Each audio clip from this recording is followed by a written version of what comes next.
Good day, everyone. So, I will be discussing to you the histopath laboratory. So, this will serve as an introduction on what a histopath laboratory looks like. We'll be comparing also the autopsy versus biopsy, the instrumentation, and the other aspects in the histopath lab. So, for the objectives, we will be identifying the individuals behind the histopath lab, the different processes that they are performing. So we'll be comparing as well the different principles in biopsy and autopsy, instrumentation, and the different policies that we have in the laboratory. So this is our topic outline. So overview first now of the histopath lab, then examination of the tissues, instrumentation, and storage, archiving, and disposal. Okay, so I know you're already familiar with this one since on the first topic, no, we already covered these different branches of pathology. So review lang, our pathology it is divided into two major areas, clinical and anatomical. So histopathology falls under the anatomical type of pathology. So the following are the different processes that we are performing: tissue processing, cytology, frozen biopsy, special staining, immunohistochemistry, and immune staining. Okay, so let us define what is histopathology. So in this area of the laboratory, we are studying tissues affected by the diseases. The pathology will going to diagnose what are the changes on the cell. So this is very useful in confirming diagnosis and to identify the severity of the condition. So histopathologic technique, so the one that I have mentioned, from tissue processing down to immunochemistry. So here are the list, no? These are the 5 major processes that we are performing in the lab. Okay, the following are the um, professionals under histopath. So, of course, number one, pathologist. He is the head of the laboratory. So, the pathologist is involved in gross examination for large and hollow organs. And after that, after gross examination, so fixation will start down to mounting.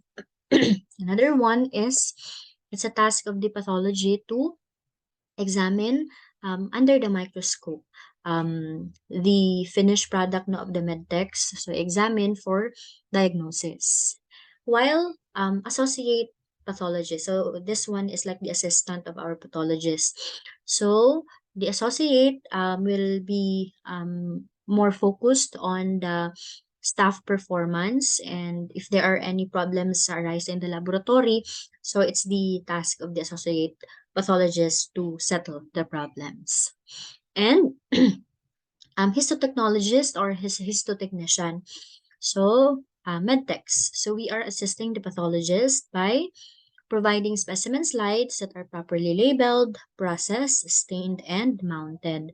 So, before giving the slides to the pathologist, of course, we are ensuring that the slides are in good condition, the slides are readable, the characteristics are very defined under the microscope. And okay, if there are any problems as well, we will try to troubleshoot as early as possible. Okay, so quality in histopathology laboratory. So it's important that we maintain quality assurance since we are dealing with tissues. Remember, the samples that we are dealing sa histopath, we cannot do repeat collection. So we only have one appendix, we only have one gallbladder. If nawala ang sample, we cannot do repeat collection. So and we are also ensuring that everything is right from the test, from the procedures that we are performing to the time of releasing of the result, integrity of the specimen, storage of patient records, diagnosis, as well as pricing. Okay, So the system must involve a set of coordinated activities to regulate lab in order to continually improve its performance. So we have this monitoring, we have this preventive maintenance, no, for our machines to check if it's working well. We are considering pre-analytic, analytic, and post-analytic phase. So pre-analytic from receiving to specimen accessioning. Analytic is still down to mounting. Analytic is the actual reading of the slides. And then we have post-analytic, so the releasing of the result. So this is the workflow in histopath. So I think you are already familiar of this one since I think na-discuss na siya sa inyong laboratory. So from accessioning, so it will undergo tissue processing, and after from our gross examination down to mounting. So we will be delivering the slides to the pathology office. Okay. So inside the histopath laboratory, okay, so for the documents, we have request forms, of course. Every specimen that we are receiving, dapat naagid siya yung request form. And we have reports. We are doing reports in the histopath lab as well. We have this accession log books to enter all the specimen that we receive in the histopath lab, and we have preventive maintenance. Okay, so under our reports class, we have here the patient's report, the result of the patient. We have telephone report. So this is the example of a telephone report class is katong during frozen section, when the doctor or the pathologist will relay the information to the surgeon, that must be under or must be documented. So it will be written on a telephone report. Next is preliminary report. So that is the status of the sample 48 to 72 hours from receiving the specimen. Then we have the final report. So that is the report of the pathologist upon completing, okay, upon reading the samples under the slide. And we have incident reports. So these are the documents that we are preparing, no, if there are problems inside the lab. Okay. So we have here types of results that we are releasing. We have surgical pathology after biopsy, cytopathology, if we are performing mga cytological tests, then autopsy report. Okay, so this is the turnaround time of the results, but this one class will still vary on the protocol of the laboratory. So, but this one is the recommended one. So for our surgical pathology and cytology na mga test, after 2 days dapat na yung result. For frozen sections, 5 to 15 minutes, the result must be relayed to the surgeon. And then autopsy report, it should be released after 7 days. Okay. Other than the documents that we have in the laboratory, of course, we also have instruments. So these instruments in the lab, we are using this for different processes that we are performing. So we will be covering that one later as well. Okay. So let's proceed with the examination of tissue. So we are receiving samples in the histopath. It can be from autopsy or a biopsy. Okay, so for biopsy. Okay, so before that, let us compare these two types of specimen na to ang ma-receive in the laboratory. So autopsy, that is a sample post-mortem examination. When you say post-mortem, somatic death, namatay ang patient. So it is taken from the Greek word autopsia, cadaverum. That is why we term that dead body as cadaver. Then we have specimen for biopsy. So, ante-mortem examination. So, the patient is still living. The sample can be taken out during minor or major type of operation. Okay, so let us discuss first autopsy. So, autopsy is also known as necropsy, post-mortem, thanatopsy. Okay, so this one involves the dissection and examination of the dead body in its organs and structures. So we are performing autopsy, or the pathologists are performing autopsy to determine the cause of death and the extent of injury. What are the effects of this disease to the body, or what are the effects of the cause of death of the patient? So we are uncovering existence of undetected disease. So usually this is done for suspicious type of death. So in the picture class, this is an example inside an autopsy room. Okay, so okay, so we are going to describe autopsy according to the following criteria. Number one, for the purpose. It can be medical or hospital. So this is performed class on a patient who dies in a hospital during course of treatment. So the family, gusto siguro nila ma-identify no if it can be the treatment ang cause of death or malpractice inside the hospital. Next one is medical legal. So this is for usually criminal trial, mga civil suit, so suspicious types of death. And completeness. It can be partial or it can be complete. So for a partial type, so examination of a specific area lang sa body. Or example, brain only. Example, the chest only. So this is specific region of the body lang. The problem of this type of autopsy class, kanang partial, is that frequently the organ that they chose to be examined is not the cause of the death of the patient. So again, napod sila with the autopsy. While for the complete type, so this is the examination of the entire external body and internal as well, internal examination of the organs. So it will involve different organs such as the heart, the lungs, the liver, the brain, or the kidneys. So overall, external and internal.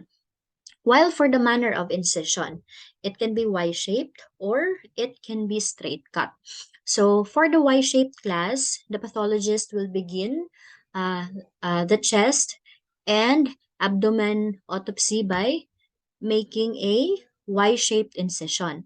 So ang kanang arm sa Y class is from the shoulder, each shoulder joint, and then they're going to meet on the mid chest.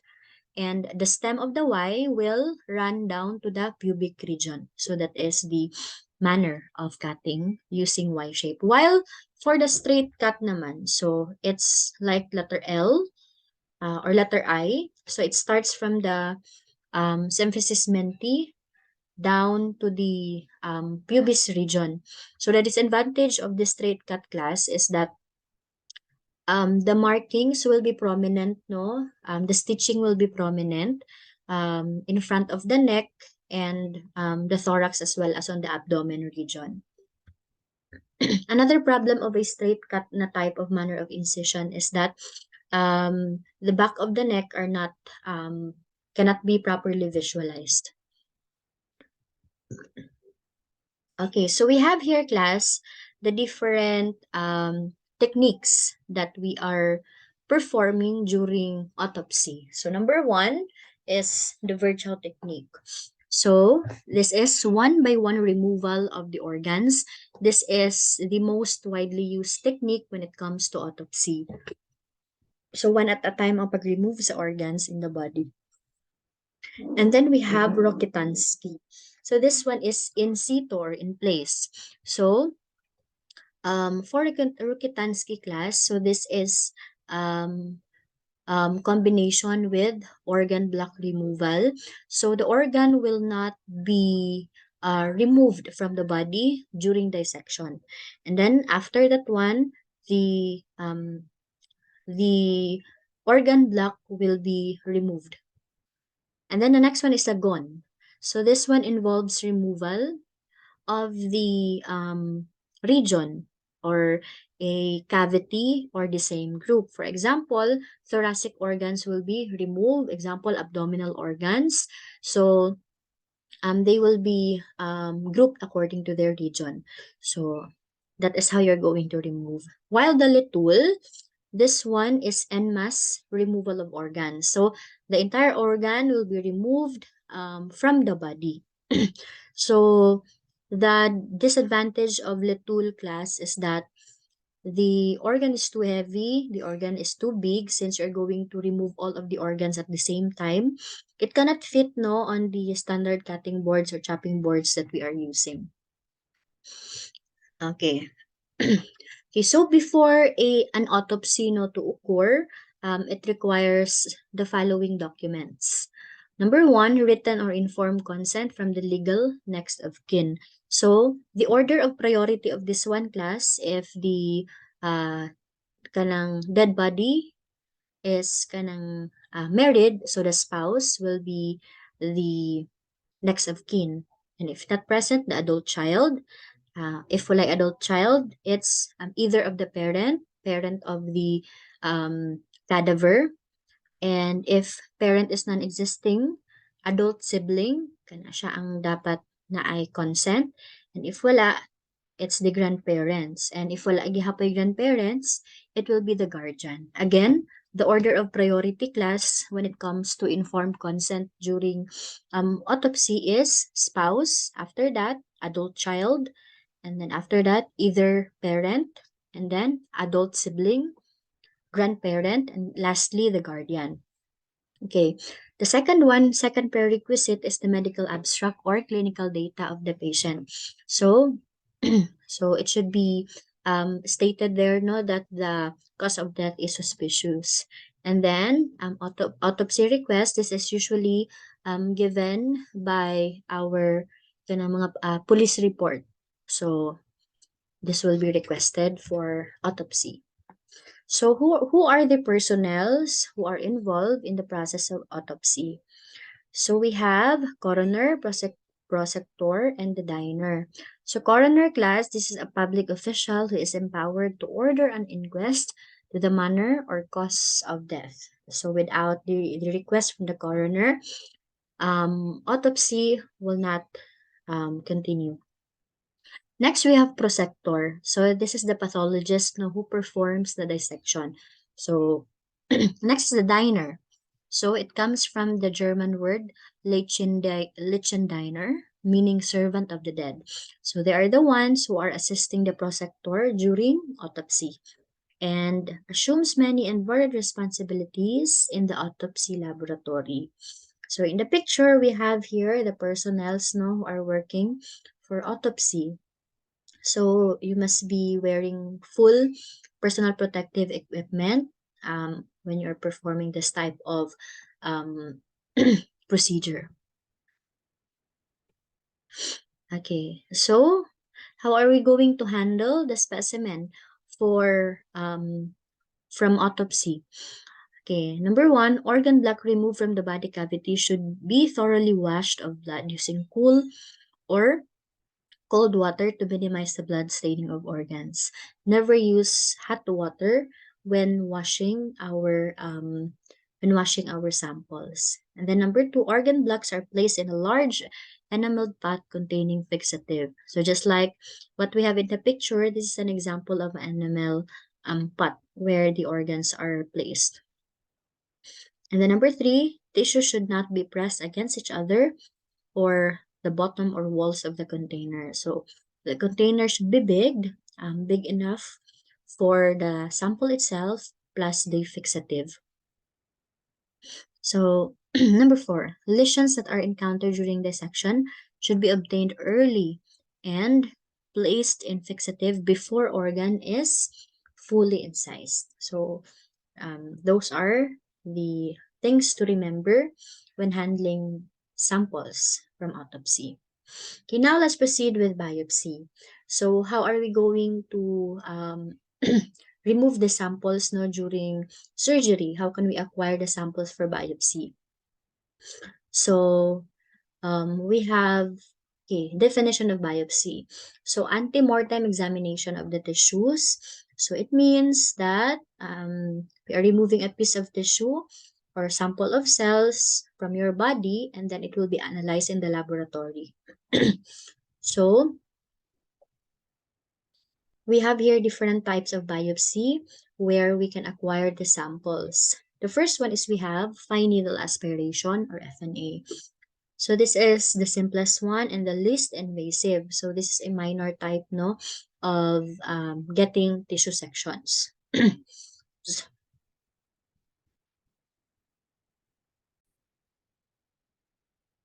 So just like what we have here in the picture, so we are just using a needle, syringe, and then we will be taking out a small amount of fluid and tissue from the area. Okay, so this one class, this is guided by usually CT scans, no, to for the doctor to have to know where the nodule is placed. And the problem for this one, the sample usually obtained is not adequate. So again na pod, another na pod nga fine needle aspiration. The next one is our core needle. This one class will not remove only the cells, but also small amount of surrounding tissue. So the needle that we are using is bigger and it has a notch at the tip of the needle. That is why we can really get no, a small amount of tissue. The next one is we have incisional.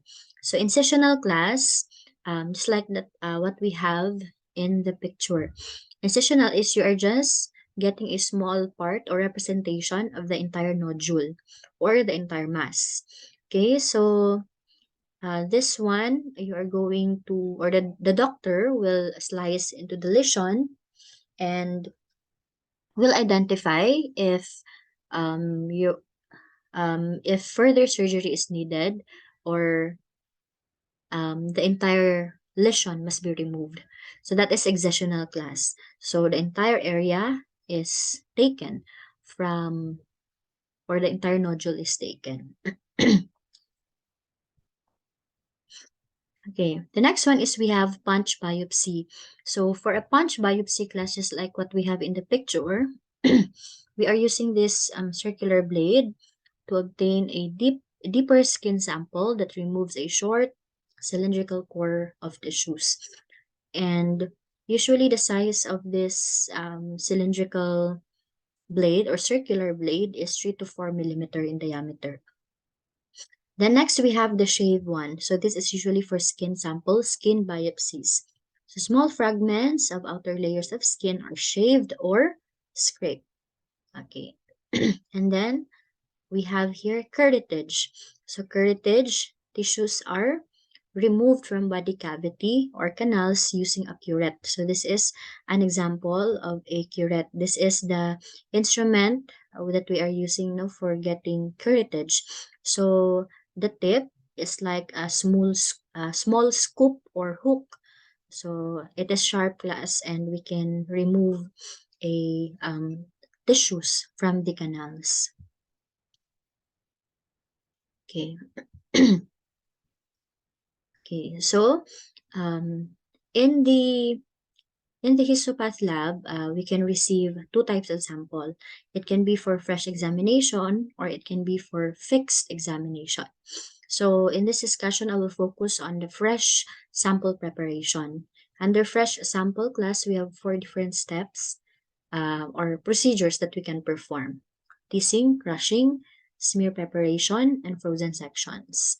And under our smear preparations, we have 4 different types. We have streaking, spreading, pull apart, and touch preparation. So how can we identify that the sample is for fresh examination or fixed examination?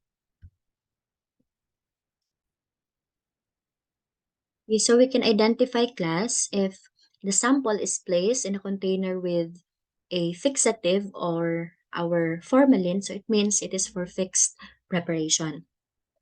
But if the sample is received on a fresh state, so depending on the request of the doctor, so we will be performing the following procedures.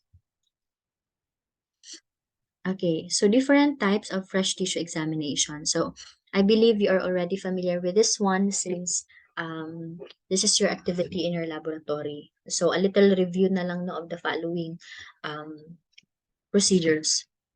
So we have the teasing or the dissociation. So in this one, we are pressing our sample for us to flatten it out, and we are going to place it on our tissue or our slide. We can use stain, supravital stains during this process.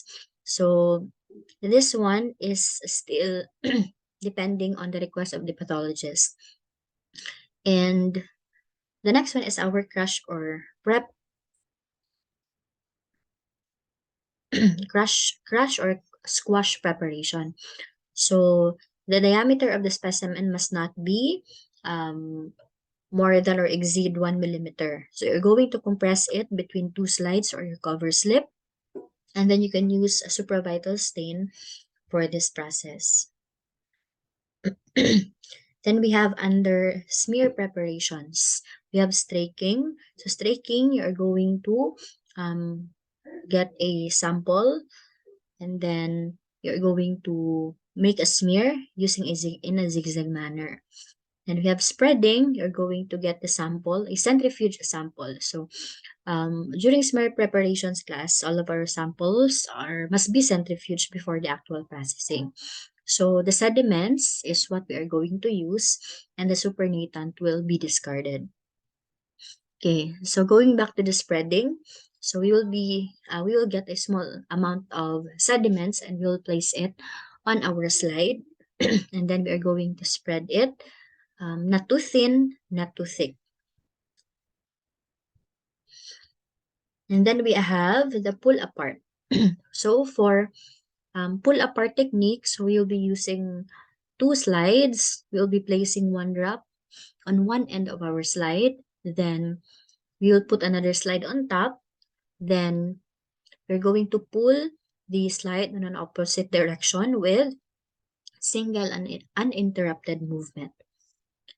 And then the fourth one, we have the touch preparation or impression smear. So this one class is a freshly cut tissue will be pressed on a clean slide, allowing the cells to be transferred directly on the slide. Then after that, we're going to place a cover slip, then observe it under the microscope.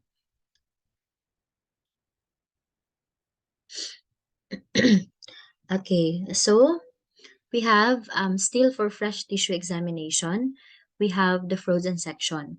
So 10 to 15 minutes, the result will be released for this type of testing. So that is why it is recommended for rapid diagnosis of tissue.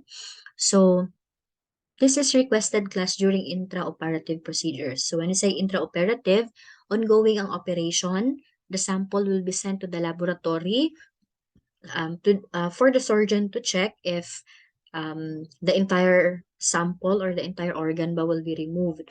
If it is not cancerous, so the operation will not push through. But if it is cancerous, so the entire organ will be removed. So we can use two types of microtome in this type of process, cryostat or freezing microtome. So when using these types of microtome class, just like what we have in the picture, this is an example of a cryostat. So the temperature inside, it should be maintained -10 to -30 degrees Celsius.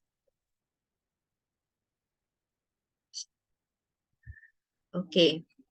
So we have here on the side the following process no that our fixed tissue sample will undergo. So from fixation down to microscopic examination.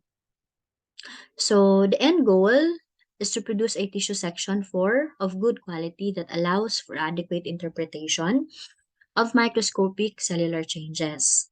Okay, so